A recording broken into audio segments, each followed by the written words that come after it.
I'm Commander Shepard, and the Unnamed Games podcast is my favorite podcast on the Citadel. Shepard out.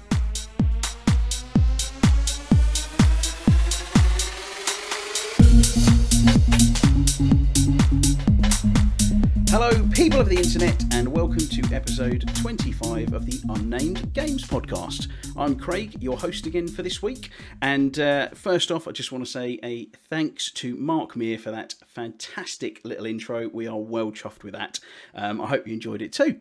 So, this week, we've got a few things to go through, so we're going to have a bit of a usual chat as we normally do. We've got some bits to talk about Mass Effect. We've also got some stuff around Dying Light 2 and some news come out from Anthem. But, as per usual, I am not on my own. I have other people with me, and you will notice that I have 4 boxes again.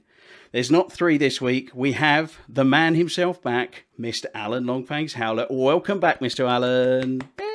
Lovely to be here, my friend. Reports of my death have been greatly exaggerated. As of last week, my status was updated to alive. Awesome. So I'm grateful to be here and back here with you boys. Oh, mate, we are honestly really chuffed to have you back. You know, it's just welcome back, man. Yeah, 100%, man. We, you know, obviously worried when it first kicked off and everything, but we're glad you've just been chilling and relaxing, and you know, you can just tell in yourself. You look like, yeah, I'm chill, man. You look like the dude. Oh yeah. I mean, come on, it's just a heart attack. I mean, yeah, Alan, walk it off. I've had to watch Coronation Street, Big Brother. Those things are tough. Heart attack was nothing, mate. Cool stuff. Right, and the other people you can hear is Mr. Ratley Ratster. How are you, my friend? Well, I'd like to say that I'm not Commander Shepard, but this is in fact still my favourite podcast on the Citadel. Love it. I'm really chuffed as we're back for 4 Up. So yeah, to quote the article that's coming later, we are strong alone but stronger together. So it's good to have Alan back. Happy to be back as a full strength unit. So yes, happy days. So long may this continue. Awesome. Onwards and upwards. Yes, quarter century. This one. I know, man. 24 years. Madness. Cool. And last but certainly not least, Mr. Phil, Mr. Speed Freak Phil. How are you, sir? I am delightful, and I'm very excited that Alan's back. As for those of you who've been watching the podcast for the last few weeks, excluding our blooper episode that disappeared, I have lost every week on the quiz, and it has been horrendous. Sorry, man. And it's been one-on-one every time. So you know what? It's nice that I can slide into the mediocrity of the pack, so to speak. Because the chances of me winning are getting thinner and thinner. So, Phil, you say you're going to slide into the mediocrity of the pack. Have you? When did you last come above? Sorry, man, I'm just messing. Like the mediocrity of the pack is I haven't won, therefore everybody else technically. Oh lost. no, technically no. We are currently on the leaderboard. I'll let everybody know from the off. We are Ratley on 3 points, Alan on 2 points, and Phil, you're on 1 point. So you have got a win. You did win 1. Yeah. Yeah. It's all still. I want to say I'm feeling confident about this week. In fact, it was a well-deserved one. It was that one where you named all of the what was it? Mass Effect you missed, but what was the last one? It was the Marvel. Oh, the Marvel Avengers characters. It was well earned. Impressive. You know what? If there's another one of those coming up, I'm feeling confident. If you're going to ask me questions about sci-fi movies from the 80s that involve what was the cat called in Aliens, I'm out of luck. Anime movies with tentacles in. That's it. Phil's a winner. Well, this week, boys, we are back with the quiz. I'm going to give you a little spoiler ahead of the gate. We are back with, by popular demand, with another list quiz. So it's another raise or bust.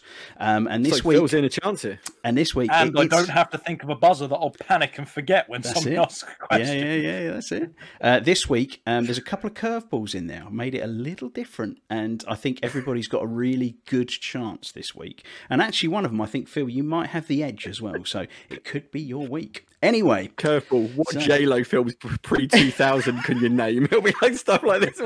Am I sharing my screen? Alan, name the full list of the High School Musical cast.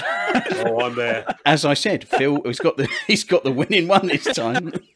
One of his favourite films. Anyway, moving on. So, as we like to start every week on this, I like to find out what people have been up to. And I think it would be wrong not to go to the man himself, Mr. Alan, first. Obviously, you've had a couple of weeks, so a bit more to catch up on. So, what's been the crack? What have you been up to, mate? I've been in hospital. Other than that. Although I have to say, one of the things that kept me going, I wasn't in hospital that long, to be honest. Obviously, COVID, they want to get people out of them wards as quickly as possible. But my Switch was a godsend. I didn't always feel like playing it, but when I was bored and I did want something to do, I actually ended up playing quite a bit of Terraria, which is a game I've put quite a few hundred hours into. Absolutely love that. It's kind of a sideways mashup between Minecraft and Diablo a little bit. I mean, it's a bit fantasy. You fight monsters. It's all like, sort of sideways on, but there's so much content and so much to it. It's an absolutely fantastic game. But yeah, I've had a bit more extra time off. It's been a bit weird because obviously something like this that happens to you, it does affect you mentally as well. So I have to say, oddly enough, at first I thought Ark was my respite from that, but I actually couldn't play Ark. I got a bit down about the whole situation and didn't want to play it. So I've been looking for other games to fill that void. And one of them is actually came out last week, and I just saw a trailer and I thought, I like the look of that. And I picked it up, and it came out, I think it was Wednesday or Thursday last week, and that is Curse of the Dead Gods. I don't know whether you've heard of this one. Haven't heard of it. It's actually, it's made by a small indie developer called Pastex Games. They're based in Lyon, France. There's only about 12 guys on the team, and it's basically an action roguelike game. And it's a dungeon quester. And if there's a game that it would probably be compared to, it may be Hades. I haven't actually played Hades myself, but a lot of the reviewers that I've sort of watched, they can make that comparison. But one of the big differences that they say, the difference between the two games, is that Hades has got a lot of story content, whereas Curse of the Dead Gods does not. It is a simple roguelite. One of the things that really makes it fun, and it does so extremely well, is this combination of the fighting system. There's a lighting mechanic, a curses mechanic, a stamina mechanic, and all of this ties in to making it not just simple and boring, but it makes the combat really complex and fun. And you go through the dungeon, you level up some attributes and things, and then you do it again and you do it again. And there's about 3 different dungeons. And I've really loved it. It's only £15 in the store, and I've been playing it since it came out last week. A few runs every single day. What platform was that on? Sorry, was that on Xbox or Switch? It's on the Xbox. On the Xbox. Yeah, cool. Yeah. So, and the other thing I've been doing is jumping back into a game that I've had for quite a few years now, Stellaris. That's a meaty game. I mean, if you haven't heard of it, it's a 4X game. Trying to remember what the 4X stands for. I've got them written down here just in case I forgot. Is it explore, expand, exploit, exterminate? You basically start off in one system in a galaxy of maybe 600 to 800 planets, and you just have to develop your species, explore the galaxy, research things. There's so much depth to this game, but it is also very accessible. It seems like when you see it, you've got this screen with all these buttons, and it's like, oh my god, how am I ever going to learn this? But it's actually really, really simple once you start to learn the mechanics. It's one of those things where it's easy to learn, very hard to master, I think is perhaps the best way to put it. And I'm playing through as the Ogu. I don't know. I was interested question I was going to ask everybody, because I don't know, when you have to play a game and you have to come up with a name for like a character, or in this instance a race, how do you do it? Personally, myself, I'm going to let off a little secret here. I have like all my DVDs and movies and games in a bookshelf which is sat right next to me. So Ogu actually comes from Rogue Squadron, OGU. You see, so I just look over and I look for like bits of words or words that can go together and try and think of a word or a name or something to kind of, I don't know what other people do, but that really works for me. I quite often do. So what I tried out, so I'll either do something really random. So I was playing a bit of Final Fantasy 14, which we'll talk about in a little while. And my name in that is Zippy Bungle, just because it was pretty random words. But actually, I'm trying out World of Warcraft as well. And actually, in that, I named my character after someone from Destiny, Valis to Ark. who's a Cabal, I think he's a general or something like that. But generally, it's what I'm into at that point. There'll be some kind of name, and I'll get inspiration from that. I remember doing a game, and it was inspiration from Sons of Anarchy and stuff like that. I mean, it's like, yeah. There's nothing wrong with stealing a good name from another IP or another. It's weird. It's one of these things that it's weird you should bring up names, because I always struggle with naming a character or like anything. So like if you play like Warhammer, there's the Kill Team, which is the sort of cut down version of 40k. It's like designed for squad skirmish, and you're supposed to name your kill team. Give them all names so you know who's what, and you can track them through their progression as the campaigns. And I always kind of end up going, I don't know. And my current kill team is just named after the Marines in Aliens, and it's just that simple. I was like, I'm just going to lift it, because I just like, how do you come up with a good original name that just doesn't sound like something? So I like your strategy. 40k Space Marines. I'd look in a medical manual and try and get there. That'd work for Space Marine names, I reckon. Like Ventrist Ventricle, the third. You get a name and add some Latin-y sounding crap on the end of it, right? yeah, exactly. I just have like as I say, I just have like a default list of names that I tend to pick from when I'm creating a character in MMOs. So like the surname will always be Star, Starr, and then I'll just change the name at the start until I find one that fits. And it'll be like Dave or Bob or Josh or like Linda or like Hannah, and it'll just be like really bland names like that. This is Leah, like, isn't it? Your Final Fantasy? I'm Joe Starr, and I'm here to save the universe. It's just that was a nice sideways question there, and perhaps some of our listeners will give us their thoughts and ideas on Twitter.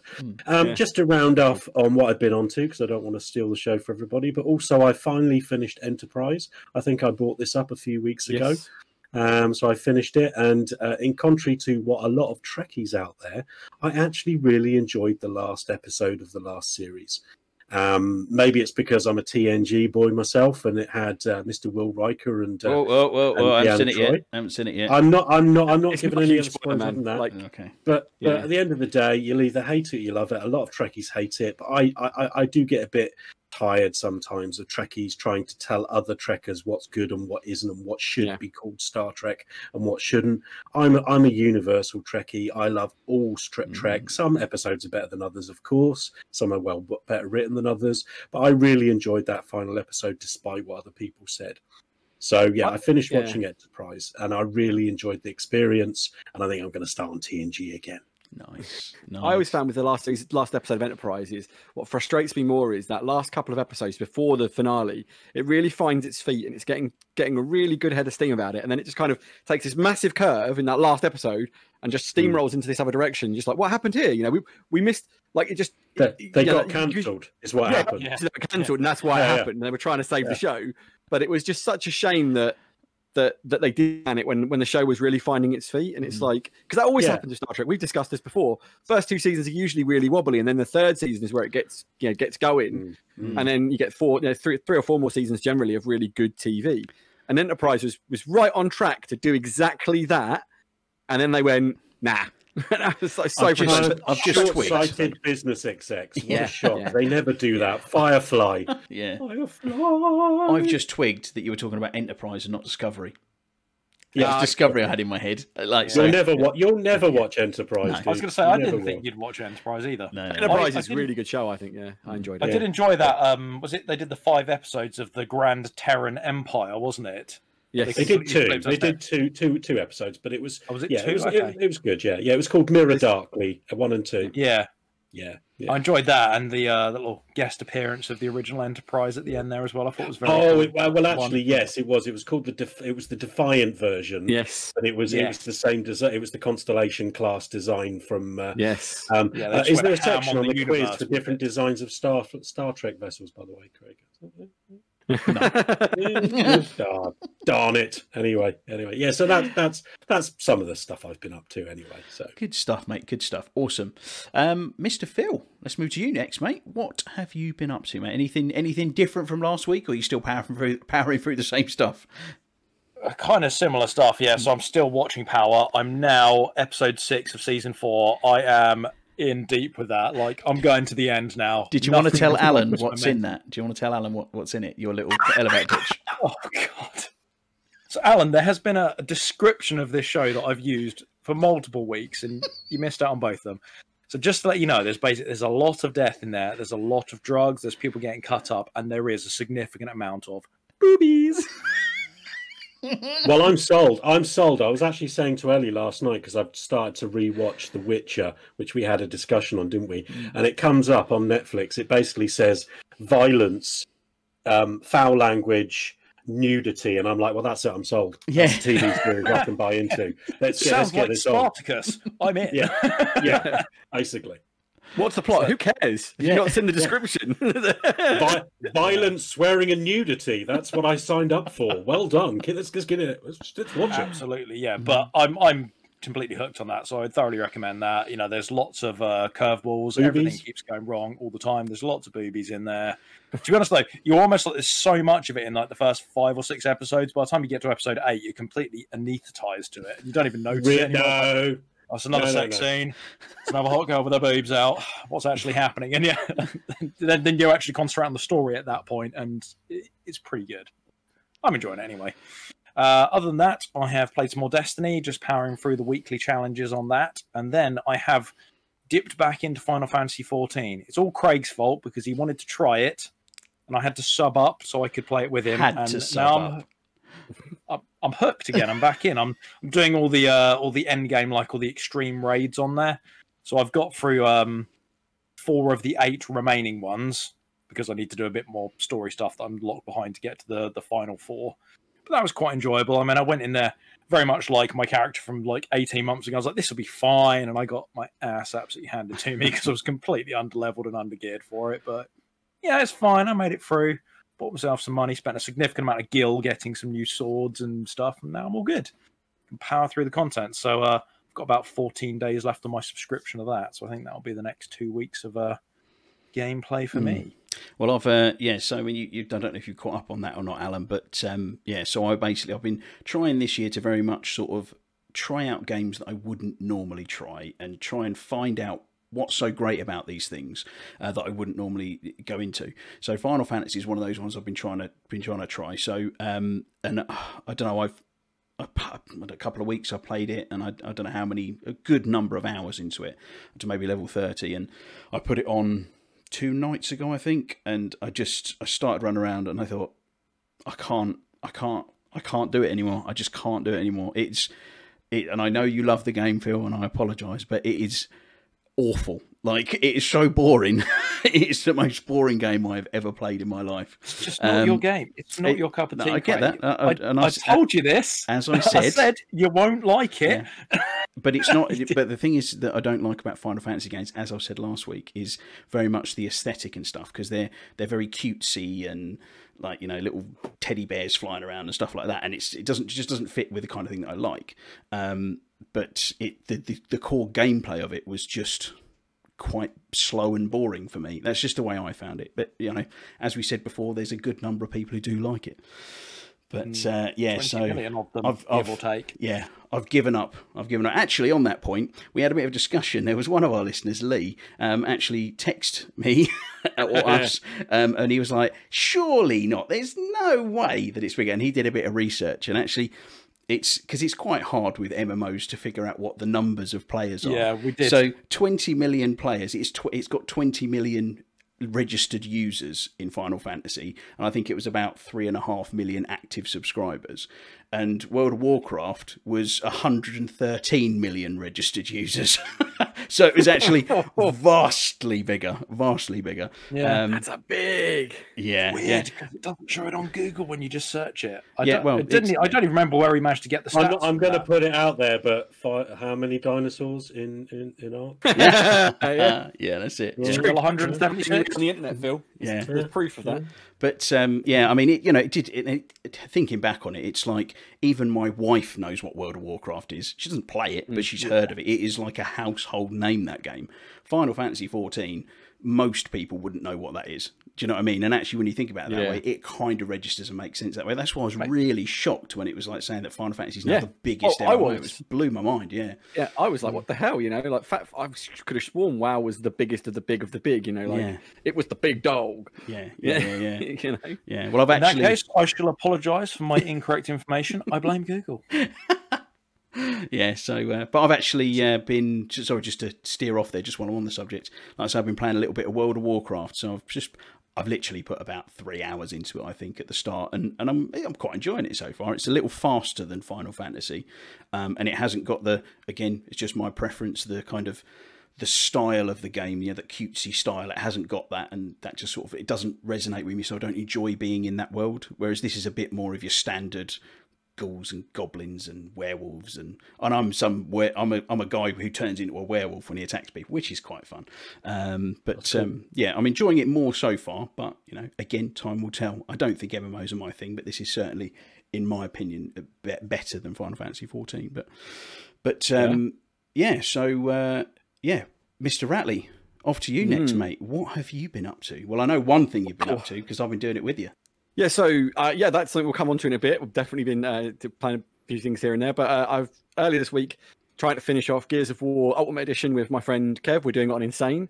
I'd forgotten how nails hard that game gets at certain points. There's a section in the emulsion facility with the minecarts, and we were both dreading it because back in the day on 360, me and him just spent, I don't know how long there, just getting murked by these lambent wretches that would just drop in on us. You'd kill them, but they'd fall in the minecart, blow up. It was like, oh, this is painful, And so we got to that point where we were just like, oh no, here it comes, torture.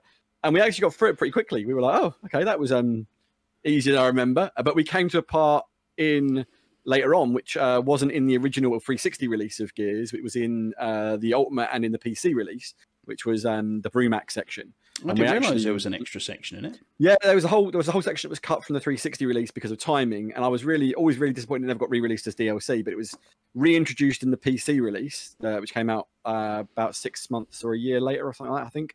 And then they reinstated it for the Ultimate Edition. So when you get to the end of Act 4 in OG 360 version of Gears, you go straight from the emulsion facility. So you go straight to Marcus's house, and from Marcus's house, you just literally end up at the train station to get on the train to face Ram. Whereas on the re-release on the PC, after leaving Marcus's house at the end of Act 4, the whole of Act 5 is you have to take a turn off and finding a way to lower this bridge, get things, and there's a Brumac chasing you that's chasing you at the end of Part 4 that you have to have a fight with and kill to proceed. Because obviously a lot of people complained when Gears of War launched on the 360 that we kept seeing these magnificent Brumacs and stuff and you never got to fight them. And it was always intended to, it just never got cut for bugs. And actually, we were saying, even now in its reinstated state, because all Gears Ultimate, as I said last week, is a reskin and an upscale of graphics of Gears. From that day, they haven't changed any of the mechanics or the way things work. There are quite a lot of obvious bugs in that section.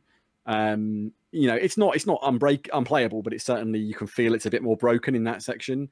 But we got through it. We had fun. We killed the Brumac. And we just stopped at the beginning of the train section. So yeah, if you ever play Gears on 360, you'll notice that Acts 1 to 4 have all got about 5 episodes in them or 5 sections to them, and when you get to Act 5, it's just 2. It's just there's literally train was it a capacity issue then, for the capacity? No, it wasn't finished. It just wasn't finished. It was bugged. It was bugged out and wasn't finished, and they had to cut it because they couldn't get it finished in time. And like I say, you can tell it's not quite as polished as the rest of the game.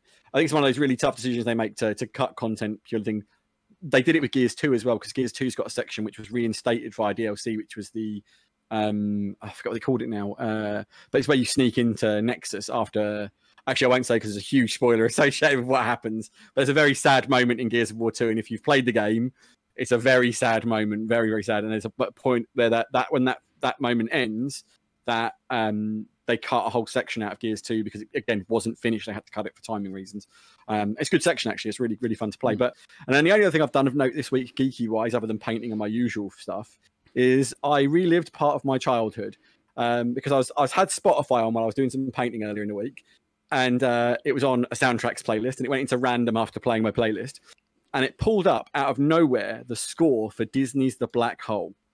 Now, I don't know. I'm hoping Alan's seen The Black Hole. Yeah, Alan's nodding. Alan's seen it. Maximilian.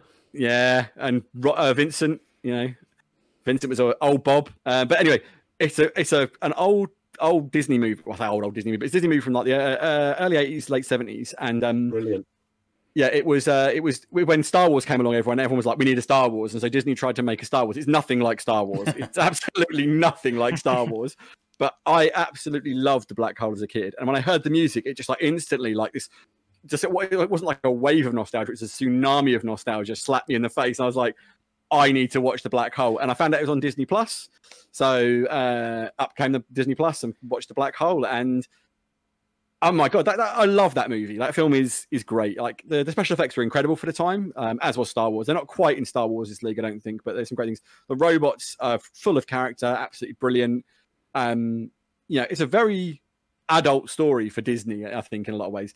But yeah. I'll tell you what, Alan, if you haven't watched it recently, watch it and check out the ending. The ending just goes like, here's the end. A couple! And it just goes to this mad, trippy ending. I was like, what the hell is going on? I do not remember this being like how this ended. And I'm like, huh? And like, as I was watching it, it came back to me. I'm just like, oh yeah, this does happen. What's this all about? I actually got on Google afterwards. It's like, what does the ending of the Black Hole mean? Because it is like proper out there. But I genuinely like really enjoyed like reliving my childhood. I think that's a film which doesn't get it's certainly a very cult classic, but I think it's often talked down at a lot, and I think I can't understand why I love the Black Hole. I think it's a great movie. I couldn't agree more. I don't know why it isn't mentioned more often. Yeah. And the John Barry score is absolutely stellar. Like John Barry does great work music anyway. He's obviously responsible for some of the cinematics. Great, like he did the Bond theme and all that, So, but yeah, I absolutely love the music to that film. Yeah, I think it's not one that I've watched, but I think it's one that I reckon the kids would probably enjoy as well. So I might have to sit down and get on that, because I do love a good space epic. But it's not the only space epic that we're going to talk about today. I think Chris has got something to tell us about. There's a little tease that came out on the internet that certainly had me white knuckling the desk. Oh my god! Tell us about it, Chris. So we're just going to slap on the front of this like massive like absolute like warning of this is completely unconfirmed and complete like hearsay and complete like we've extracted this from this and we use this. It's to an extent it's internet nonsense, but by the same token. Oh, please don't let it be internet nonsense. Yeah. And by the same token, please, I just can't get excited about this in case it's not true. But Henry Cavill posted a photo to his Instagram, and it had him getting makeup, and it had it said secret project, and he was holding up some pieces of paper with some typed writing on them, and everyone was like, "Oh, I wonder what this could mean." And everyone was like, "Oh, is it more picture? Is it more this? Is it this?" And then some bright sparks used an app or a program called Refocus or Unfocus, which has unblurred the text on this paper. And the text on this paper is all Mass Effect 3 plot points and names. And everyone's just like, hold on, Henry Cavill, Mass Effect. It's like everyone's going to, is Cavill playing Shepard in a Mass Effect live action movie or series or something? And my nerd brain, as like Craig's did at the time, just going and then I was just like, right, chill, because if this isn't true, it is a massive disappointment. He could just be voicing a character for Mass Effect 4. He could be doing mocap for a character in Mass Effect 4. We don't know.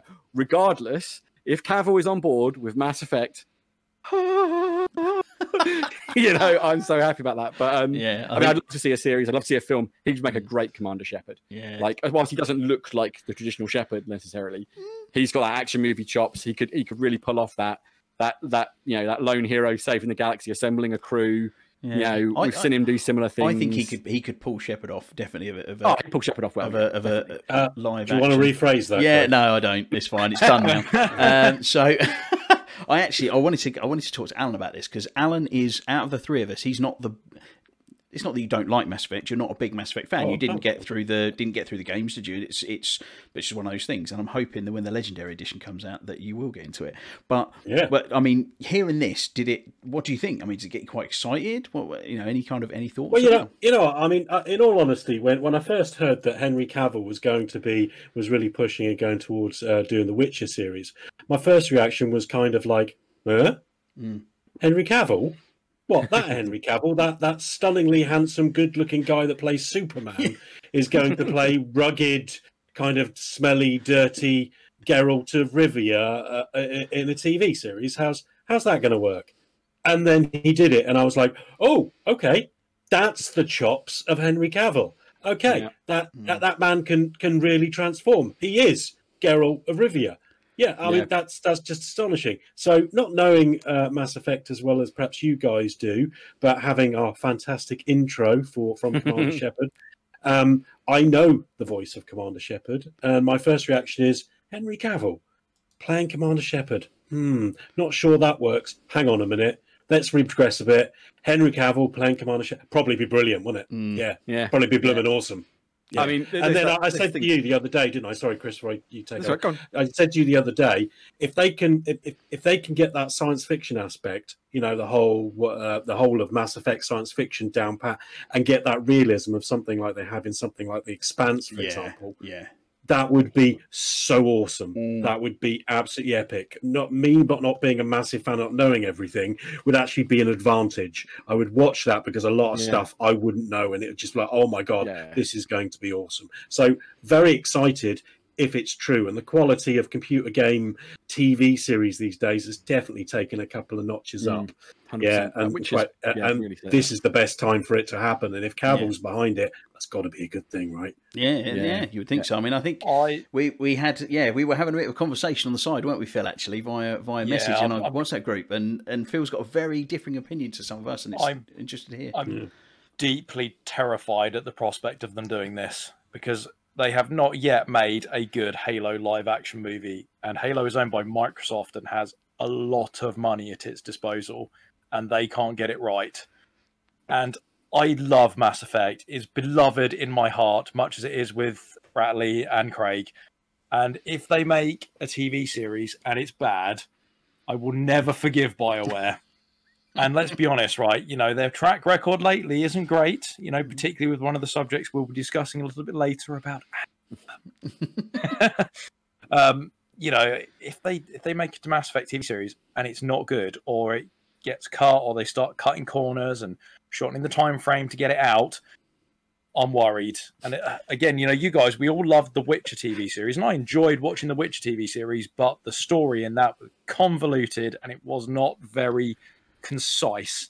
And I worry that with Henry Cavill involved, perhaps they'll start trying to do the same thing. You know, they're going to jump back, and then it's going to be like... See, you know... I've already said I don't agree with you on that sentiment, to be honest, Phil, but let's please bear in mind, the TV series The Witcher is based on the Witcher books, not the Witcher games. Yeah, and the way that the Witcher books are laid out is the way that the series is laid out. It jumps between time frames, and yes, it is confusing because Geralt of Rivia ages a lot slower than everybody else. There's no context for you to know what the time is. But they did the same thing in the first series of Westworld, where they completely, just lied to you through the whole thing until the last episode, and I'm not going to spoil it, but that's exactly the same thing that they did in The Witcher. And yes, it is confusing, but I refuse to say that a series is written badly because it isn't written linear and that you have to use a few brain cells to understand what's going on. There's ways that you can steer the audience to clue them into this, and they just didn't bother. They do. No, they do. In the last 2 or 3 episodes, they start to give pointers,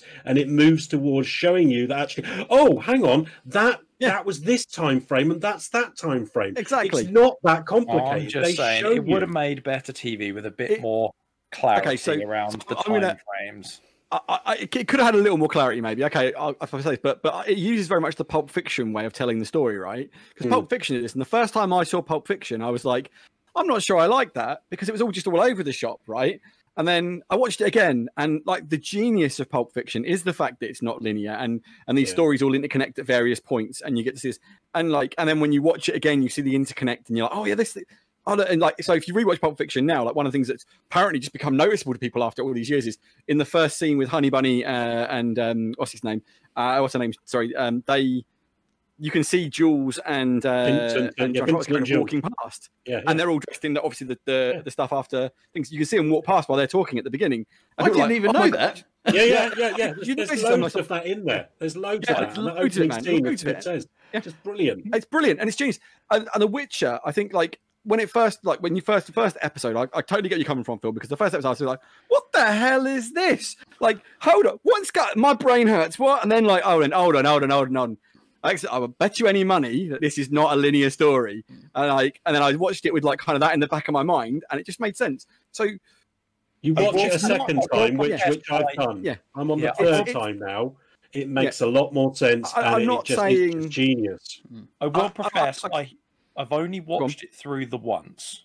And I do get that there are movies where, you know what, you get more the second time you watch them. So Watchmen, off the top of my head, is one that I had to watch twice.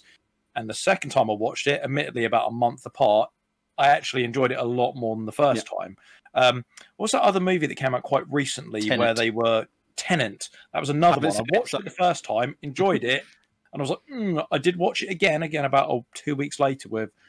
Basically, I was convinced my parents needed to watch it, so when I went over to drop off some bits, I sat and watched it with them, and I was like, you know what, actually, I'm seeing more things. So maybe, maybe I should watch The Witcher again, and maybe that's very Nolan, though, isn't it? That whole non-linear, like, the way you tell I was expecting that because it's Christopher Nolan. Yeah. Well, going back to the topic, I don't think this is something that you need to worry about with Mass Effect. I was going to say exactly that. This is primarily the storytelling aspect of The Witcher and has nothing to do with Henry Cavill's influence other than the fact that he perhaps wanted them to stick to the source material rather than the games. I mean, my concerns are far more rooted in getting a great Shepard is really important. But we talked about this in the Lost episode about how important the supporting cast are in Mass Effect. Because like the relationships you form with the supporting characters in Mass Effect are so key to Mass Effect. And I'm far more concerned about the ensemble cast than just one cast member.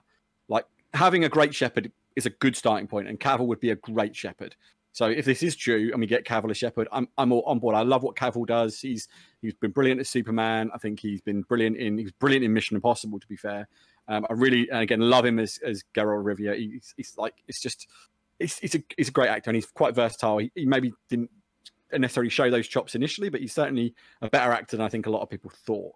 You're making a good point. My concern is definitely that supporting cast, because if we get weak supporting cast and just a great Shepard, what makes Mass Effect will essentially be lost. Like, can you imagine? I'm putting it out there. Seth Green for Joker has to play Joker. He has to play Joker. No question. No question. Yeah. But if, for example, imagine a bad Gareth Vakarian in a Mass Effect live TV show, right?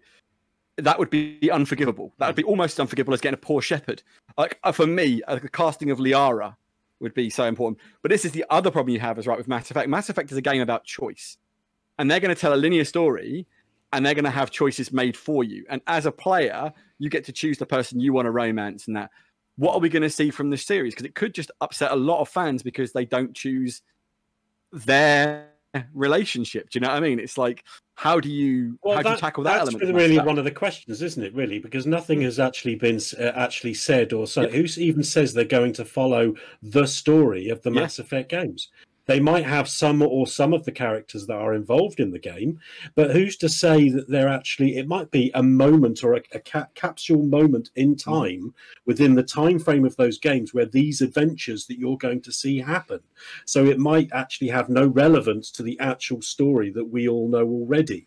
So, we don't have enough information to make that assertion. Yeah, it's exactly that. And everyone's gone to TV series or movie, right? And I'm sort of wondering if he's going to do a game, because Cavill would probably be primed for getting involved in a game, because Cavill loves gaming, right? He'd be like, "You want me in a Mass Effect game? Hell yeah!" Or he might have gone to his agent and gone, "See if you can get me a part in Mass Effect 4." Because I really like to be we don't know this, right? All we know is Mass Effect writing and Henry Cavill. So people have instantly jumped to, as in being a leading man, he's going to be. I think for all we know, EA have finally decided to really support BioWare on the next Mass Effect and gone, "Here's a ton of money. Get what you need," and they've gone, "We really want to get that big name involved." Not the first video game that he's been in either. Although the other game hasn't been released yet. He was in the Squadron 42 for Star Citizen. He's one of the stars. Along with old Mark Hamill in there as well, wasn't he? Yeah. Yep. Also, they did the whole Keith Sutherland to replace for Big Boss, didn't they, in Metal Gear 5? Just to drum up some support and get a bit more kind of... Yeah, we see big actors show up. In there. Who I'm trying to think, who was the guy who was in the Call of Duty? The the man who should not be mentioned for House of Cards. Spacey was it, wasn't he? Yeah. When everyone was like, "What?" And then they had Kit Harington in Call of Duty. Yeah. Vin Diesel, Arc 2. Yeah, there you go, family. Furious, yeah. Yeah. All the stuff you did say, though, makes a point to me, actually. They probably wouldn't do a Mass Effect movie because I think that would end up being a massive almost disservice because you couldn't have that range of exploration into the characters of you always have a team of 6+ characters. If they did that in a movie, there's no way you could introduce all those characters, build a meaningful relationship, and then you almost can't throw them in without introducing those characters for the people that watch the movie that don't have the background of playing the games, like Alan, for example. Think of the Mandalorian, for example, how they had that set up, and you've got those kind of almost like the opening episode. Then you almost have like these different, like these episodes of the week, and how he goes through that, he almost builds a squad, doesn't he? He's like Cara Dune and these other people, and gets this team together.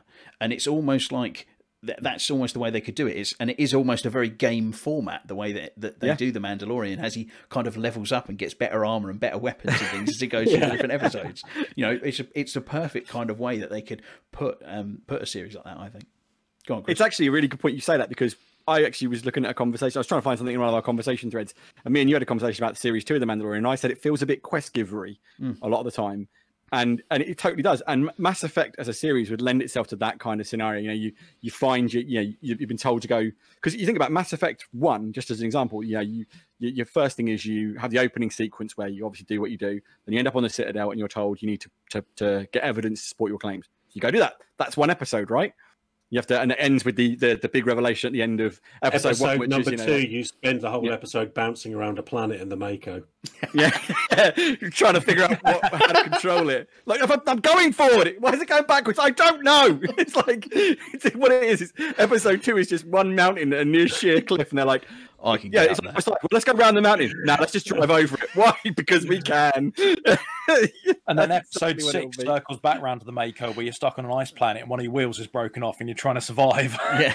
But the whole quest-givery part of it, Mass Effect would translate really well. So like Craig said, assembling a squad and trying to find out what's going on, and you lead to the series finale where the revelations take place.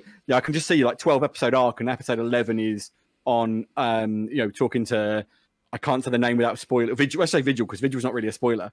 You're chatting to Vigil, and that's where it ends. Then episode 12 is the finale, where you end up having to face, what you have to face, knowing what you know, and then setting up a next season, for example. You could totally do that, and I think it'd work really well. But we'll just have to see how it goes. I mean, I'm excited for the idea of it. Don't want to be excited because I'm just worried I'll be disappointed. So again, I think it's just a fun talking point. Is at the end of the day, we've literally all we've got is somebody unblurred 4 names from Mass Effect on a sheet of paper, but it's still fun to dream, isn't it? What if that guy's absolutely trolled us all? And he just typed them in himself.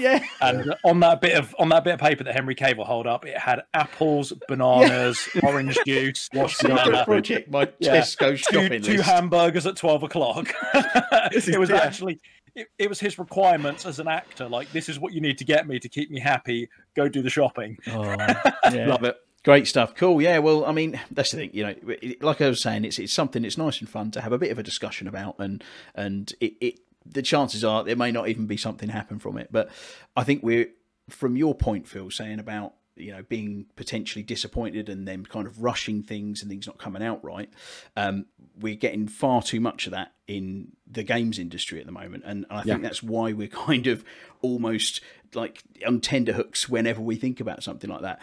And this next story that we're going to talk about, that Alan's going to introduce, actually is something going down, well, not definitely, but it feels very much like it's going down the same route. And actually, sadly for Alan, one of his most anticipated games, I think you actually mentioned on a podcast a few weeks ago.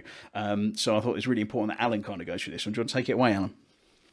Yeah, I mean, this really stems from an article that came out at the beginning of this week in The Gamer, written by a journalist called Kirk McKeon. And essentially it was titled, "Techland is bleeding talent due to autocratic management, bad feedback and lack of direction." And it's basically ascertaining that there is a loss of developers and workers within Techland. There are supposed to be, say, 10 employees, ex-employees of Techland who are saying that the atmosphere that working within the company is toxic. A lot of this atmosphere is created by the CEO and his wife, who is the HR lady. So you can't even go and complain to HR about him because it's his wife. And there's a lot of accusations being thrown about. And then on top of this, they're then saying, well, obviously this shows that Dying Light 2 is a complete mess. Everything's rubbish. It's not moving ahead. It's not going to be released on time. It's going to be a shambles. Oh, my God. Whoa, whoa, whoa. Everything's terrible. And I've tried to do a bit of research into this. And this isn't the first time this has kind of surfaced. There was another article, I believe, in January of 2020 by a Polish game site called Polski Game Dev, which had some of the same accusations labelled at it. And to be perfectly frank, looking at all the information that I have, at the moment, it really seems to be a case of he said, she said. So you've got these 10 anonymous ex-employees making these claims, and they appear to be the same employees that made these accusations in 2020 for that article, and the same ones that are making the same accusations in this new article. And they don't appear to have changed what they're saying, which is fair enough. I'm not saying whether it's true or false, but it does have to be said from the other side of things. Techland is pretty much standing firm, and they're saying, no, there is no problem. As far as we are concerned, we respect what these people are saying. We respect what the journalists are saying. But as far as we are concerned, there are no problems within our company. And these instances that you've mentioned, for the most part, seem to be from 10 years ago. And that we have already addressed many of these, but we're more than happy to discuss them, but there are no issues. And once again, there seems to be this constant thing about people saying that this is an indication that there are real issues with Dying Light 2 itself. And I know that obviously there is a lot of reason to be concerned. We had delays from CD Projekt Red, obviously for Cyberpunk, and it was continuously delayed, and promises were made. And there seems to be a lot of similarities when you look at like the sort of the first glance at what these issues they're saying. And there are clearly issues sometimes in the industry with some of these companies with long-term crunch, and then the delays making that crunch into more of a permanent crunch, putting massive stress and pressure onto employees, and very derogatory and unfeeling management who are more interested in profits. These were a lot of things that were labelled at CDPR, and they seem to be the same thing that's being labelled at Techland here. And for the most part, they haven't risen to the bait yet, Techland. They seem to be just saying that, you know, the PR department is actually coming out and saying, no, there are no problems. There are no issues. We're happy to talk about it. And I kind of get this feeling, as I say, from what I've been able to grasp from most of the article and from what the other people have been talking about, again, it really is a case of he said, she said. They're all making this claim, but they don't seem to have anything really solid or concrete other than their own personal experiences to back it up. And they're not willing to go public. So they're anonymous, which gives them, you know what anonymity gives to people. It gives them the opportunity to say whatever they like. Yeah. So it doesn't give them, for me, in my mind, any more validity to their comments unless there's any solid evidence. And as far as the state of the game, all the information that I have seen and that I'm getting from the Discord channels, from other influencers and commenters who are watching Dying Light 2's development, is that there are no problems with the development at the moment. Yes, there were some expectations that they could deliver it a lot earlier than they could. And there were a lot of mechanical things that they thought they could do a lot easier and proved to be a lot more difficult. So in last year, they delayed it indefinitely. They didn't continuously delay it like CDPR did with Cyberpunk.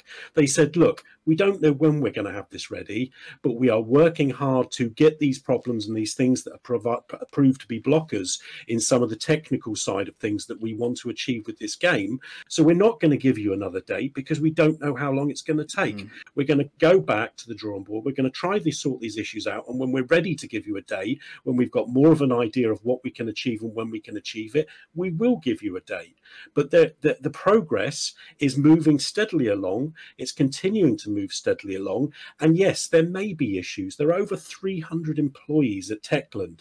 if 10 employees are unhappy, or even 20, as some other articles said, and that's clearly not a good thing. But that is still a small percentage out of a massive company of people. So I'm, at the moment, I'm kind of taking a step back and kind of saying, you know what, I'm not really getting anything solid or concrete here. Yeah, I have an article, I have 10 people who are saying this, I have Techland that's saying that, and everything from it's hard to get anything that's actually solid or concrete. There's no messages, there's no emails saying you're a bunch of useless, guys who can't develop anything, and being abusive to the actual, the guys who are working on the ground. So at the moment, it is definitely a case of rumor and accusations which aren't backed up by any solid evidence. And from the other side, everything seems like it's okay. So it's kind of like, who do you believe? I think a lot of this, potentially something like this would have come out maybe a couple of years ago on, let's say, a completely different project, completely different game, things like this, and people would just kind of go, oh yeah, well, could be something wrong, who knows, and get kind of brushed aside. I think the big thing that's coming out of this is the fact that everyone has been so epically burnt, or not everybody, a lot of people have been epically burnt by Cyberpunk, and a lot of it kind of mirrors it in a very, very similar way. Lots of complaints, lots of people talking about issues within development, and people being shot down with ideas, then big delays, and also this is another game where they're delivering on a huge promise, much like Cyberpunk did. Cyberpunk unfortunately didn't deliver on what they were promising. No, they still did a good game in my opinion, but it wasn't anywhere near what they said it was going to be.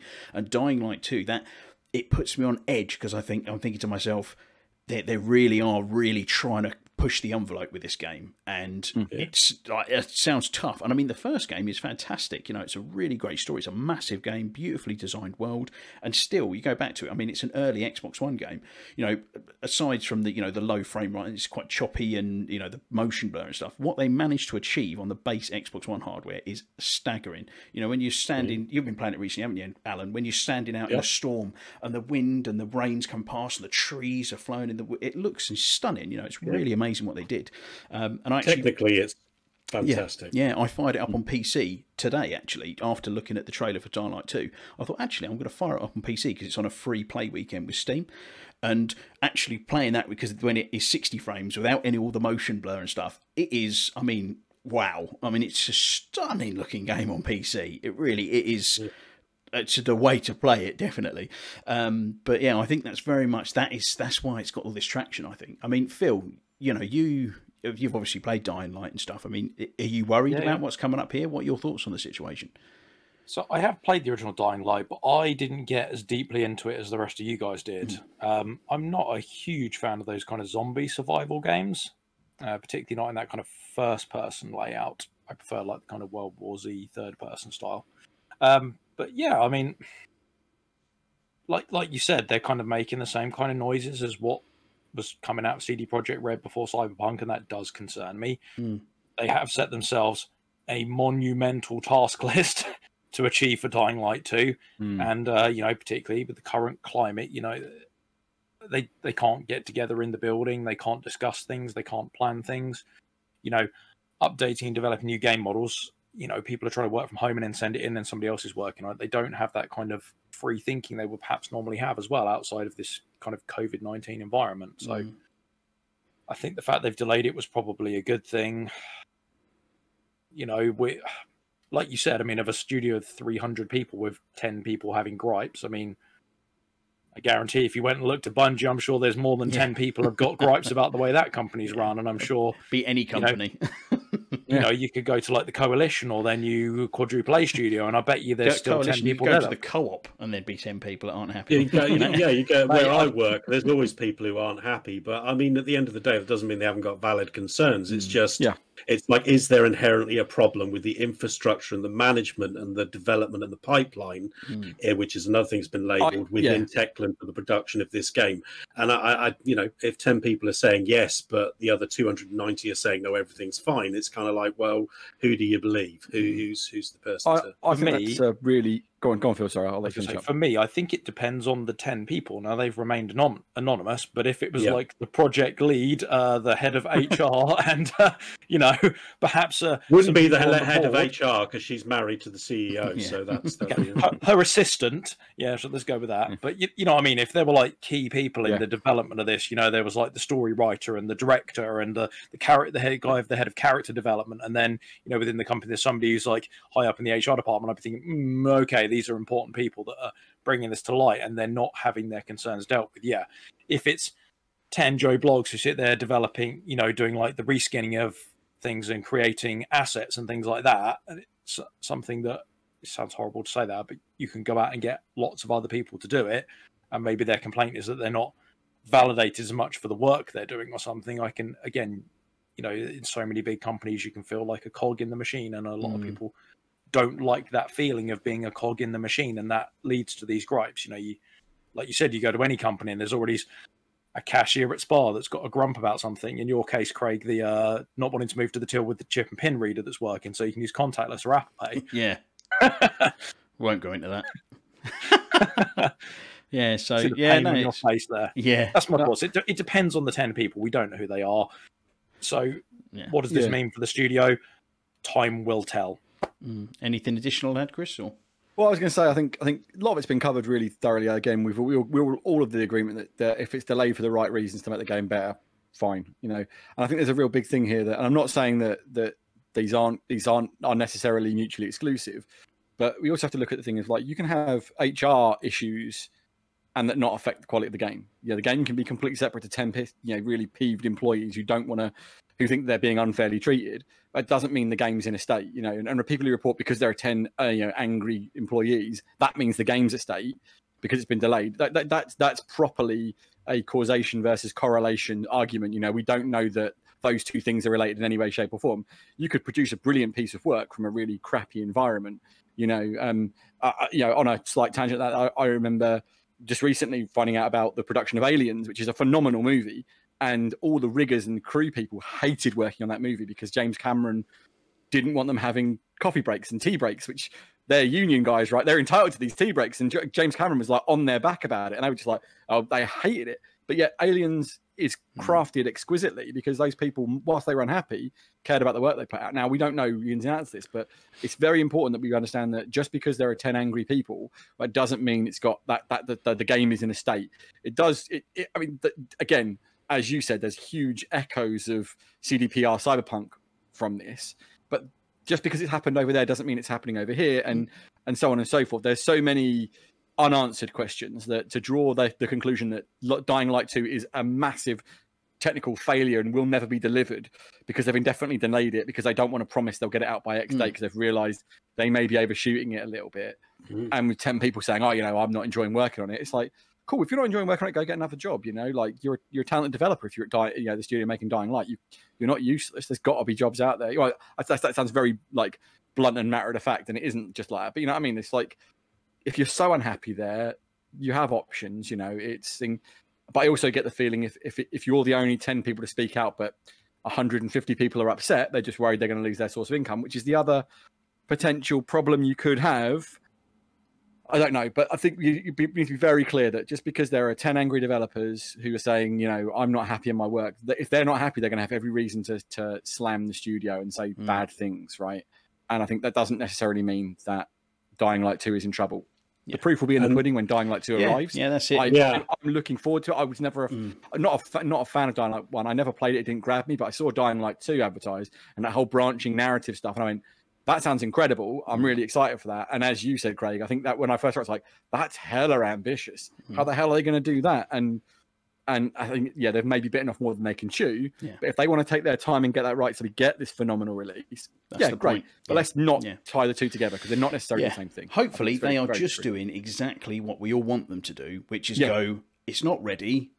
We're not giving you a date. We're going to get it done. And then we'll tell you a date when we're confident we can do it. The actual Cyberpunk thing of it's ready when it's ready, not it's ready on this date and we'll force it out the door, whatever. Yeah. And let's be honest, what makes better clickbait is Dying Light in development hell, rather than Dying Light's progressing along nicely, and we should be able to deliver it sometime in 2022. Yeah. I'd like a Bethesda. I'd like a Bethesda. You know, we get to sort of E3, and they do all their public events, and they do all their bits in there, and then we get Techland up there, and they go, "So, Dying Light 2, here's the demo. It's out tomorrow." Yeah. It's done. As much as Bethesda are a nightmare, at least when they release it, they go, "Yeah, you're getting it like next week, and this is what it is." And you're like, you don't have to have that 6 years of wait. And they show up, and then they go, "Here it is," and they promise this massive. And they just go, "This is Fallout 76. It looks like this." Everyone went, "That doesn't look very good." And they launched, just like, "It's not very good." There were no delusions of gravity about it. So we know where we stand. You didn't wait to find out. We didn't say it was going to be good. We just this is Fallout 76, right? And Cyberpunk's not wanting to dig on Cyberpunk more, but that thing of like it's ready when it's ready. I am a firm believer if they'd have waited and delivered that promise and it was ready when it was ready, that game would have been phenomenal. Like no one would have been able to throw stones at it, but they rushed it out the door. And so I'm all for Dying Light delaying, but let's not say because 10 people are angry, Dying Light 2 is in development hell and a mess. That's doesn't necessarily mean it's true. It might be. I'm not saying it's not, but we don't know. You can't draw that conclusion from that set of facts. They just can't be drawn. There's not enough information.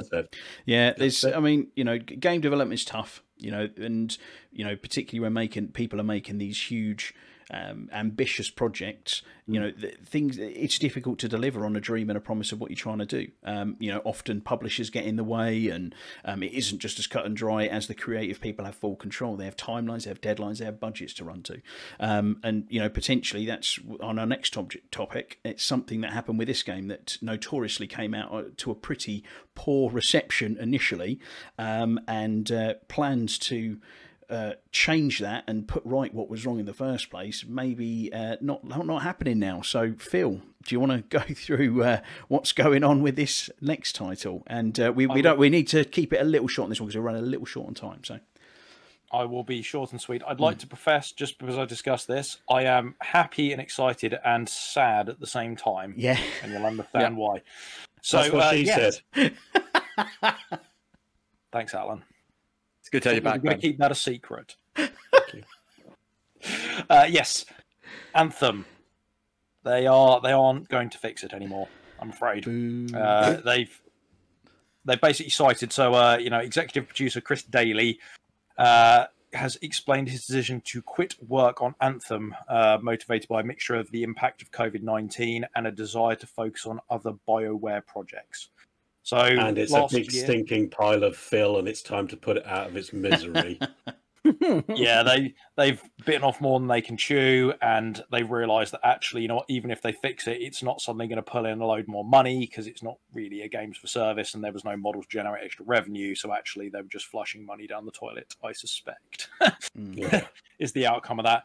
So yeah, they had a lovely roadmap put out. It looked good. I was quite excited to try the new version of Anthem because let's be honest, I felt like Iron Man flying around in that. Very cool. Yeah. The flight mech's great. But the actual gameplay, the end game loop, the reward kind of, it's just, it wasn't there. Didn't exist.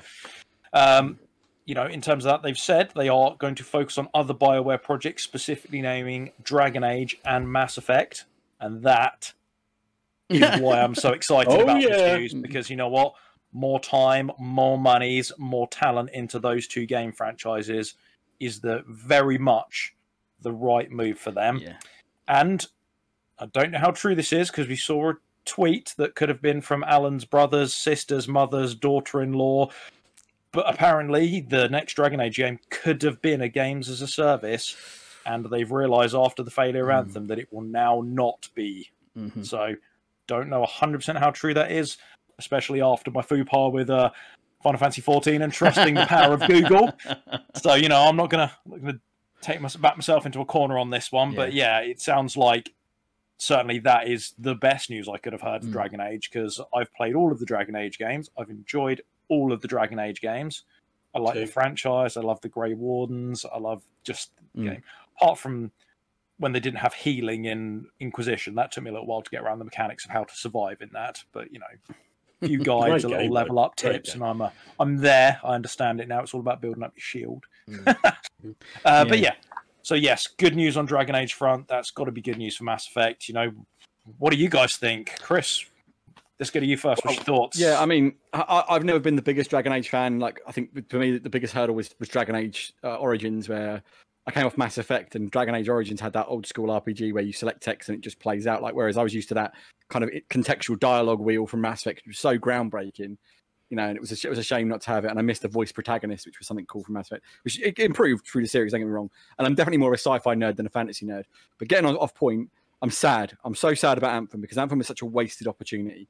Because the core of Anthem, its gameplay mechanics and what it could have been was spectacularly brilliant.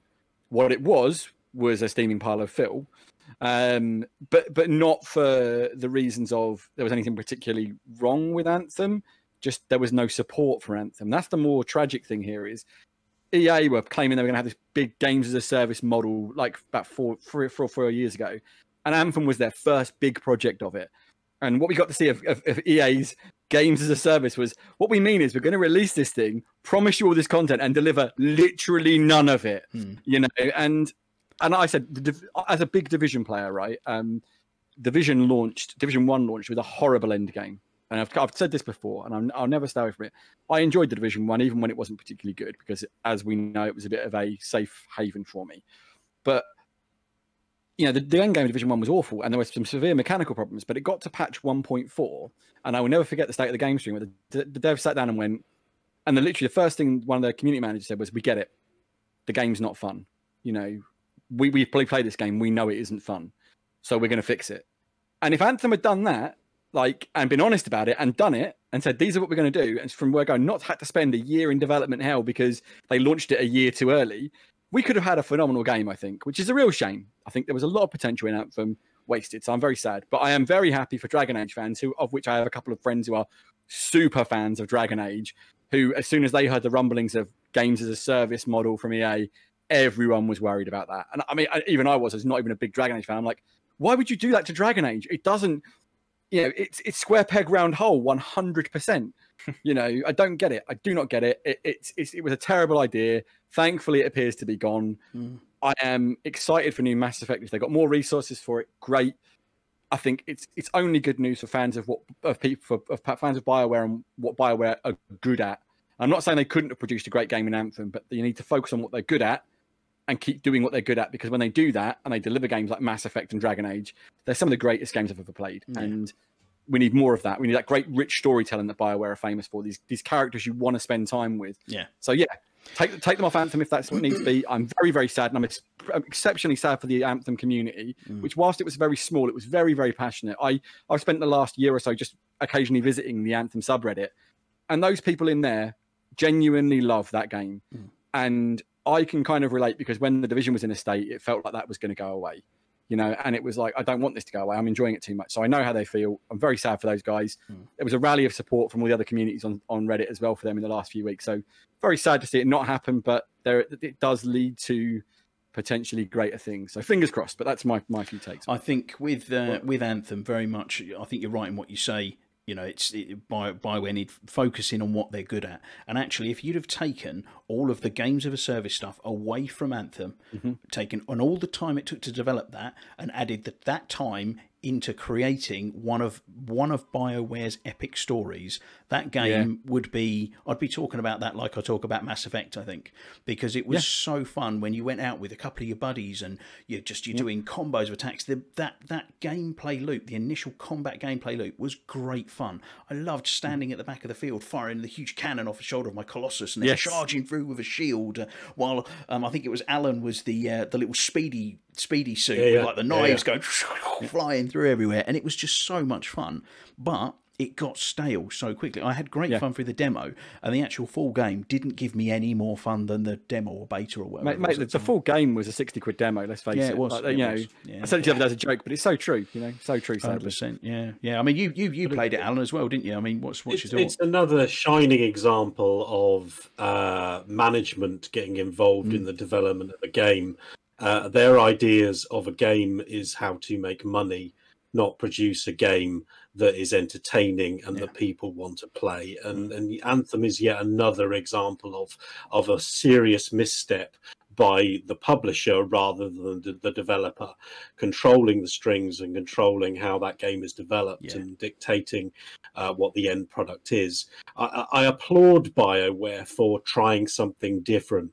When I first heard Rockstar were going to be bringing out a table tennis game, I sat there in utter disbelief at how crazy the world is and what idiot at Rockstar came up with this absolutely mental. And my God, it was good. Yeah, it was the best table tennis game I've ever played, the only table tennis game I've ever played.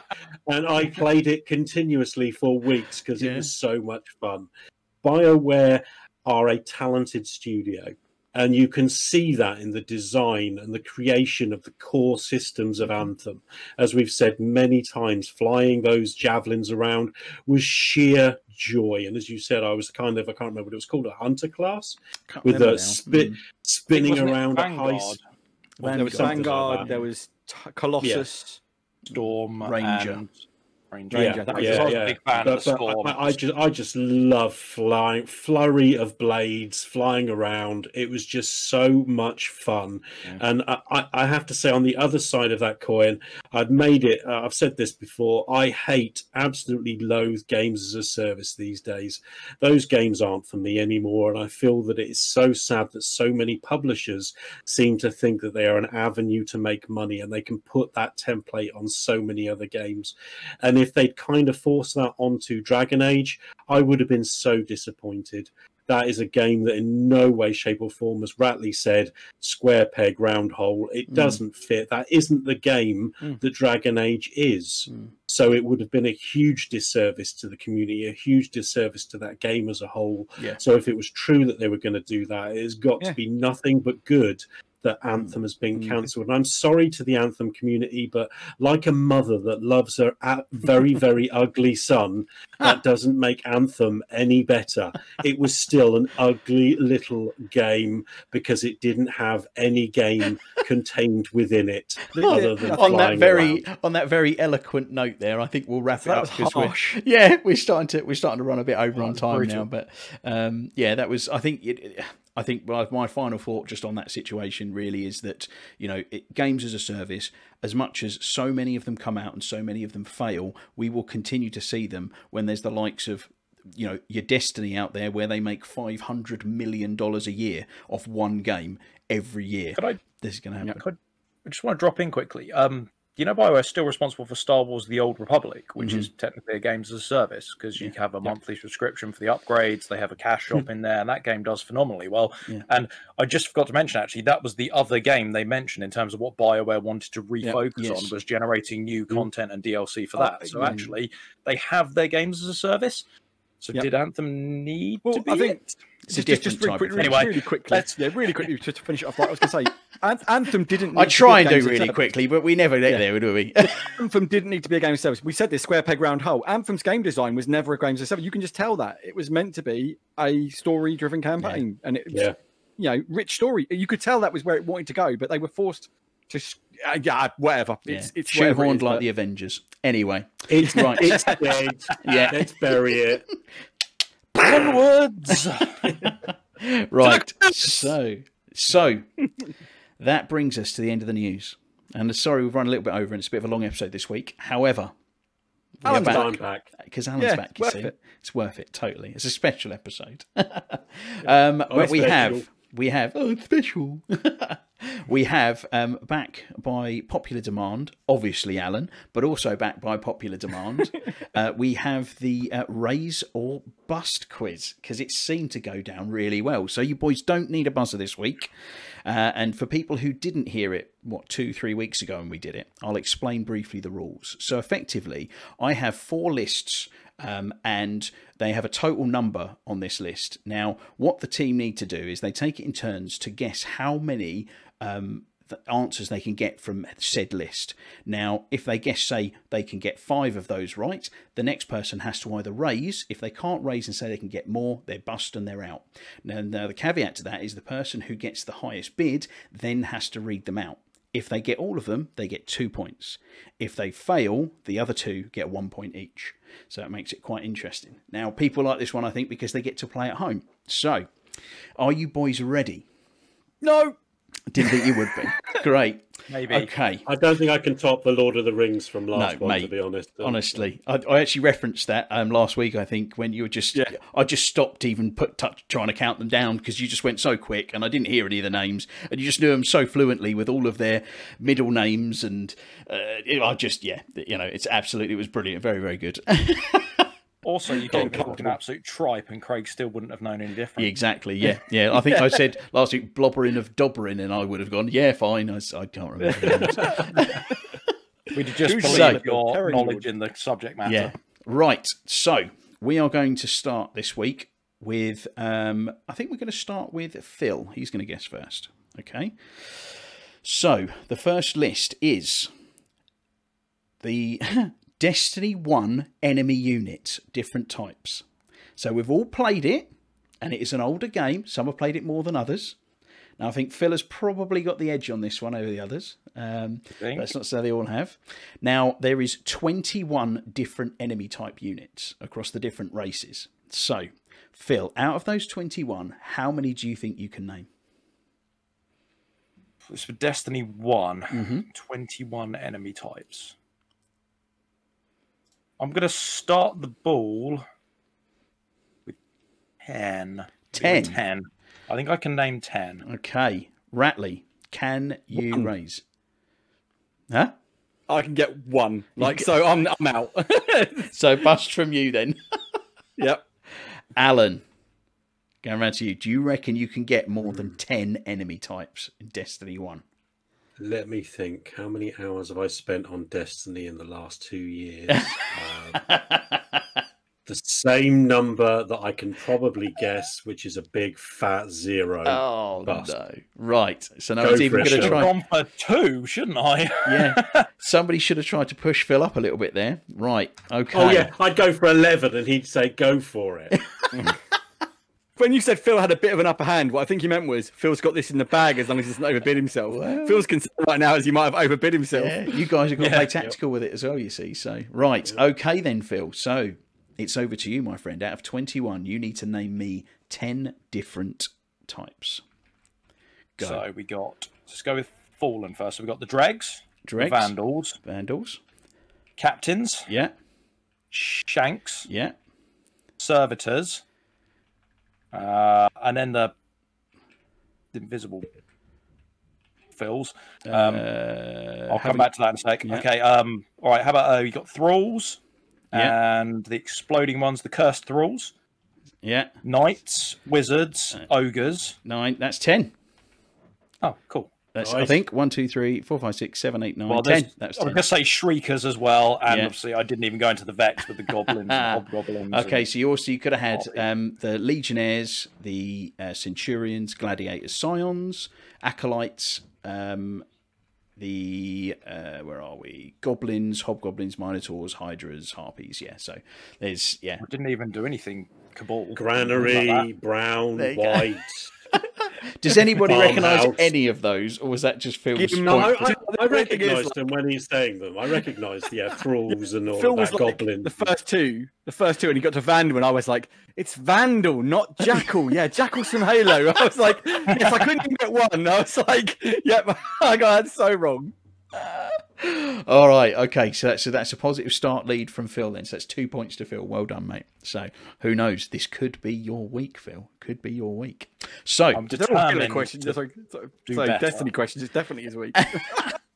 So list number 2.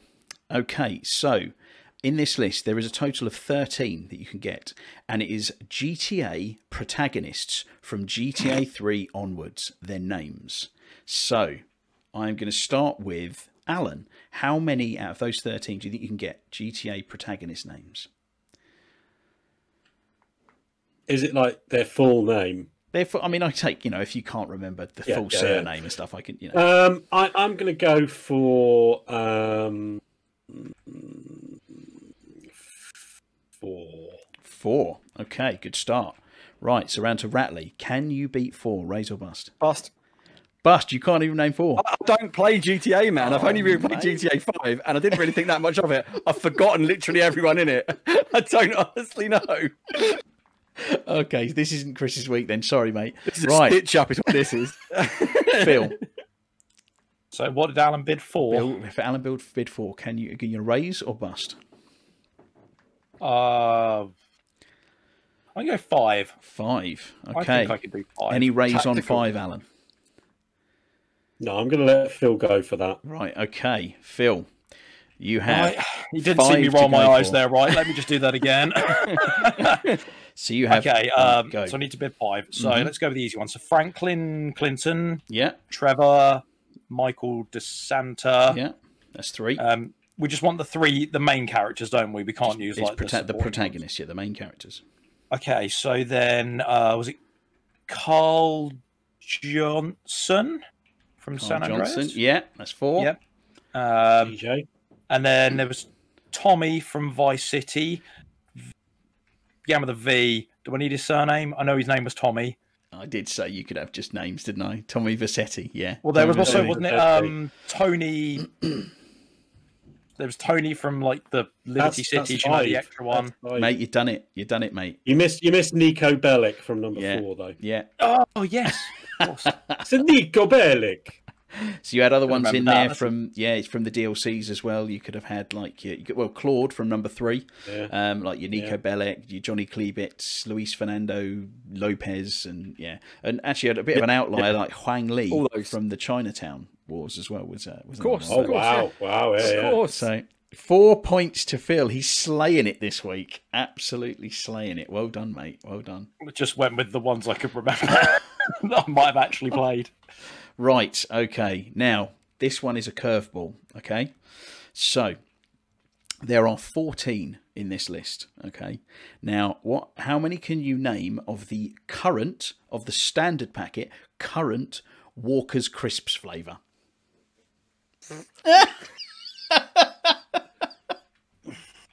Out of 14. So I'm going to go to Chris first. How many flavours can you name out of the 14 total that are currently available according to their website? 4. 4. Okay, so that's 4 from Chris. Right, Phil, raise or bust? That's an horrible face, Phil. I don't want to lose this week, so Come I on. want to take a guess, but I don't because I might lose. Raise or bust? Oh, I'll go 5 then. Go on. 5. I'll go 5. Right, Alan, raise or bust on 5? Well, unfortunately, I'm not. I can't eat crisps anymore. But I have eaten quite a lot in my time, obviously. Yeah. So, hence the heart attack. I'm going to go for 6. 6 from Alan. Right, background to Chris. We have 6. Are you going to raise or are you going to bust? Sadly, I'm going to bust. I don't think I can do more than 6. Right, okay, so there's a bust there. Phil, back to you, my friend. Are you going to raise on 6? Hang on a sec. Need to Just push you, thinking mate. what I need to push you for an name. answer. Are you going to raise or are you going to bust? What was it? 6, he said, 6, did he? yeah. Raise or bust? You have to get to 7, Phil. That's what comes after 6. 7. All right, I'm going to do it. I'm going to try for 7. 7, okay. Alan, are you going to push past 7 or are you going to let him try and go for it? Or are you going to artificially nudge him up? Artificially nudge him up. Way to sway it, Craig. I could know 7 You could flavours. do, but that's what I'm saying. Or you could be artificially nudging it up. Are we going to go for 8, Alan?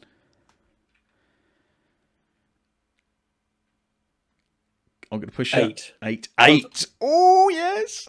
Phil, are you going to push to 9? I don't think I can name 9, so I'm going to defer to Alan. You're going to go and bust, I'm gonna yeah? let him have a crack at Right. that one. Yeah, I don't think I can name 9. Okay, so out of 14, Alan is going to go for 8 flavours of current Walker's Standard Crisps. So, go for it, my friend. Is there ever a time I need to bring it to the table? Okay. Salt and vinegar. Salt and vinegar, classic. Ready salted. Ready salted, classic. Cheese and onion. Yep. Roast chicken. Roast chicken, yes. 4. Barbecue beef. Barbecue beef. I'm going to give you it's barbecue pulled pork. I'm going to give it. Okay, yeah. Prawn cocktail. Prawn cocktail, yeah. Classic. That's 6. Worcester sauce. 7. Tomato ketchup. No, you failed. No! Mate. No tomato ketchup. It's not on the current list. I'm Does afraid. he not get another one? Does he not get another guess? Should we give him another guess? Going. Go on, yeah, keep going. Go on then. One more guess. I think he can do it. Go on, Alan. I can come up with another one. Let me think. Piri piri chicken. No.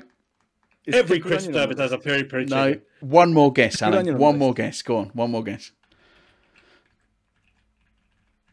Sweet and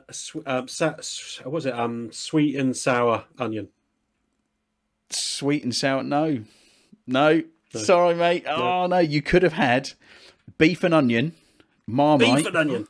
smoky Marmite? bacon. Yeah, smoky I bacon. can't believe I forgot smoky bacon. Pickled onion, My God. tomato I thought ketchup, pickled onion was on there. Yeah. spicy sriracha, and What was salt that? What and was that shake. one? What was that one before spicy sriracha? Tomato ketchup. I said Tomato ketchup. ketchup. Oh, did you say tomato ketchup? I said ketchup. My apologies. Sorry, I must have missed off this. Well done, Alan. You won 2 points. What you like? I Don't know. worry, Alan. I got you back. Even I'm though I don't sorry, want to beat man. you. I got What are you you back. what are you trying to do, Craig? Give me a heart attack. You know what it is? We I've know how to glanced deal through with it. that one, don't we? It's because I put Tommy K when I was writing it down, so I just glanced past it. Yeah, I said ketchup. So yeah, You did. tomato ketchup. My apologies. I Hold on. cannot believe I couldn't think of smoky bacon. That was one of my I'm favourite surprised you got that flavours. one. That's the one that got me. Nice one. Sorry about that, boys. I apologise. So, right, It's not a problem. that is 4 points for Phil then. No points for Ratley so far, and 2 points for Alan. So, the next one, so the final one on the list we have got, bit more back on topic. Now, there is 23 possible on this list. Now, this is Microsoft first-party studios, including the Bethesda acquisitions. How many can you name? I said the best till last here. So, we are going to start off with Alan. What is your first guess, Alan? Or your first, how many do you reckon you can guess, should I say? 4. 4 from Alan. Strong start. Right, Ratley. It's dead air, Ratley. Come on, my man. I'm thinking, man. I'm thinking. 6. 6. Oh, he's bumping it bold up. start. Phil, can you get higher than 6? Raise or bust? I'm going to go... I reckon I can name 8. I reckon 8. I can name 8. Ooh, we're going up in twos here. Alan, can you beat 8? I'm busting out, baby. Busting out. Okay. Right. Busting out for Alan. So, Ratley, can you get more than 8? There's 23 studios, remember? Yeah, I know there isn't. I'm trying to think of them all. Yeah. It's the real kicker, isn't it? It's hard on the spot. Hard on the spot. Yeah. Sat down with 20 minutes and some paper, you could probably easily get them all, but when you put on the spot, it's tough. So, 9 or bust or more, Ratley. What are you going to go for? Or do you reckon you can push Phil up? So I just thought of one more, and I'm right on that cusp of can I do this? I just want to be perfectly clear. If you bid higher, I'm still going to bid higher than you because I don't want to lose this week. These are the only ones I do well on, so... Fighting talk from So Phil what there. was the bid? The bid's at 8, isn't it? It's 8. I could possibly go to 9. I genuinely think it's possibly 9. Do you do it 9 then? Lock in at 9? Yeah, 9. 9's locked in. Back round to Phil. Can you get 10, my friend? Do you know what? I reckon I could do 12, actually. Off the top of my head, I think I can do 12. Mate, He's I'm pulling gonna another I'm Phil. gonna- Remember I'm last going to time we bid did this? 12. I think I can do 12. I'm quite 12 confident locked this in, one. mate. Phil, it's all yours, mate. It's all yours. I Mate. can't. All right. No way I can get higher than So, you. Okay, right. I need to make a note of we these. Don't got- go too fast. Right. 343. 3, 4, 3. Yes. Obviously, Bethesda Game Studios. Bethesda Game So Studios. you dropped that one in there. Yeah. The Coalition. Coalition. Then there was Compulsion that did that We Happy Few. Yeah. That's Yeah, four. that was the one I couldn't remember. Double Fine with... Because they did that Psychonauts game, didn't they? Yeah, 5. So the Initiative for the new one. Yeah. 6. Then they got Machine Games in with Bethesda because of the Wolfenstein games. 7. They got Ninja Theory with Hellblade. 8. Obsidian for 9. the Fallout New Vegas. Playground Games for Forza Horizon. 10. They got Rare as well with the Rare Replay Collection. That went in there as well. Mm-hmm. Zenimax Online. they were a studio, wasn't it? Just ZeniMax or ZeniMax Online, I think. 1, 2, 3, 4, 5, 6, That's it. 7, 12. 8, 9, 10, 11, 12. That is your 12, mate. Well done, Phil. Oh, okay. So I was turn 10 as well for Forza. Yeah. Id Software. I completely forgot about Id. Yeah, id was Software. Oh yeah, of course. Yeah. I didn't even say it isn't technically like. Isn't there like Xbox Game Studios as well, Yeah. or something like Xbox Studios? Yeah. Yeah. I didn't even name the one that actually is named after the Xbox. So you could have had. So yeah, you know that Minecraft. one. So you've Mojang. got Mojang, yeah. there's Minecraft. Alpha Dog, Arcane, id Software, In Exile, Mojang, Roundhouse Studios, Tango Gameworks, Undead Labs, World's Edge, and Xbox Game Studios. Oh, Undead for State of Decay. I should That have is that as well. such an impressive list of developers. That is, isn't it? That is. Yeah. That is. And that's you can tell the way that Phil's mind works because he was listing them off alphabetically then as well. I literally, do you know what I was doing? I was picturing in my mind like my my games collection of stuff that was installed. Yeah. When I started off, I was like, "Hey, what's the first one on the list?" And that, listeners, is how Phil's brain works. Exactly, alphabetical. Like a computer. Obviously, not that good because I missed out like a bunch of stuff on like I in the middle, Ed and I in So C, but... that is then for this week. That's a 0 pointer for Ratley, I'm afraid, mate. Poor show this week, my friend. It happens. It happens. Yeah, does happen. That's 2 points from Alan on his return, but a whopping 6 points for Phil. Absolutely nailed it. Well done, Phil. He is on the scoreboard. These ones I can do because I don't have to panic when I'm doing them. That puts him in line with me, I believe. That is. Which So I'm that not is now. unhappy about. Yeah, so that is 2 points with Phil for the year. That is 2 points for Alan for the year and 3 points for Chris. So it is close. It's anyone's game. Yeah. And we are still plenty to go. Yeah, this is the good thing about it. I don't want it to be any one of us to run away with it because it becomes boring, right? As long as we can all stay within touching distance, it's fun, right? Imagine if we got to like the 52nd episode of the year on the last episode and everybody was all level pegs. How amazing would that be? It's the dream, That would right? be amazing because maths would have been broken by that point. Yeah. But yeah, that would be amazing, yeah. I reckon if it starts to go a bit the wrong way, you can just do like a sudden death round or something like that, where you get like a point for everything you name on the list or something. Notice how I'm going with the naming of a list there. And you can just get like 15 points to get you in contention. Like if I'm so far behind because you only do like one list one every 4 weeks. So basically, Is it the more combat of quizzes? Yeah. Like, Yeah. Get over here! Phil wants list ones every week, then you're saying, Phil, yeah? No. God, no. There's only so many lists I can store in my brain. I thought I did well with that Microsoft Studios, but There's only so many I can think that's of. impressive. No, that was and great plus, stuff. you know, at some point you're going to have like a whole aliens list, and I'm snookered with that one. I try then to they'll steer be away like- from most like that. But anyway, so that's it for this week. Been absolutely fantastic. It's been slightly longer, like I say, this week, but it's been worth it because Mr. Allen's been back. And obviously I was adjusting to having another bod in again because we got used to having just 3 of us for a little while. So it's been a lovely having you back, Mr. Allen. I hope you all enjoyed that quiz. Well done, Phil. And thanks everybody for listening. We really appreciate your support and stuff. So if you could just remember to subscribe to the channel as well and just like as well would be great. And also follow us on Twitter would be fantastic. Just helps us kind of grow awareness of the show because again, as we always say, we love doing it and it's just great fun through lockdown, but it is nice to know we get more and more listeners and we are growing steadily, but it'd be nice to get a few extra people on board. But that just Tell your leaves friends. tell your friends, that leaves a bye from me, a bye from Ratley, bye! a bye from Alan, Hasta la vista, baby. and a bye from Phil. Bye-bye. Bye. Bye-bye. Bye-bye. Bye.